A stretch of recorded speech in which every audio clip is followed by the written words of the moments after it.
former President Trump spoke about the same topics he generally speaks about at these rallies, including crime, the economy, and the border.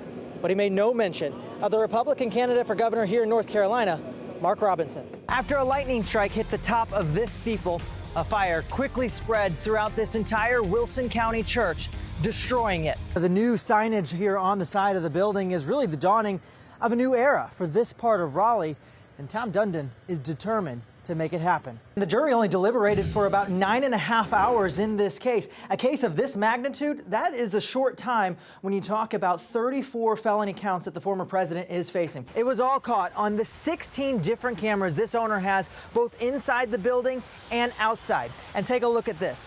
That's the window that the burglar busted through in order to get inside. Cape Fear Valley Medical Center was put on a brief lockdown last night, but Daquan Hoffman still managed to get away. And now residents in this area want to know how that was possible. Overnight, Fayetteville police officers and Cumberland County Sheriff's deputies putting out a massive search for Daquan Hoffman. The Sheriff's Office says the 30-year-old was being treated here at Cape Fear Valley Medical Center when he somehow managed to escape around 9:45 Thursday night. The search focusing on the area around the hospital and near this Motel 6 on Bragg Boulevard, about 5 miles away. That's where the Sheriff's Office says Hoffman was last seen around 3 a.m. But when I asked workers here if they knew about that, they said no. They told me they weren't even sure if the dozens of cameras throughout the property even spotted him. Hoffman was arrested 2 days ago on several charges, including outstanding warrants for larceny of a motor vehicle, possession of a stolen vehicle, and breaking and entering a vehicle. He was also wanted for violating his probation and kidnapping. Hoffman previously pled guilty to gun charges. This is the scene in 2018 when Hoffman got out of a car at the intersection of Morganton and Skybo Road. He walked over to a second car that was stopped alongside and fired 2 shots, one of them hitting the driver.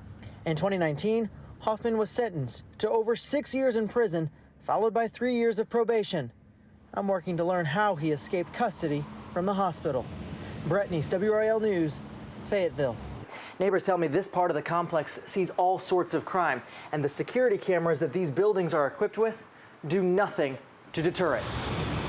Flashes of blue and white from police cars light up the night sky at the Walnut Ridge apartment complex yet again. It's a scene Josh Medlin and others are tired of looking at. Oh, we need to move. I was talking to a lady earlier, and it was just time to go. Around 2 a.m., some sort of argument escalated, and shots were fired. 2 men were hit. 1 later died at the hospital. It's pretty terrifying. I have a lot of kids, so it's not the first time, so, it's terrifying. Forensics and investigators spent over 14 hours at this scene, going in and out of the building and looking through this white Cadillac that was parked across several spots in front of the building. A man who lives in this building tells me he saw over a dozen shell casings on the 2nd floor of the breezeway. Over the past year, this block has seen several kinds of criminal activity, including drugs, assaults, and a shots fired call.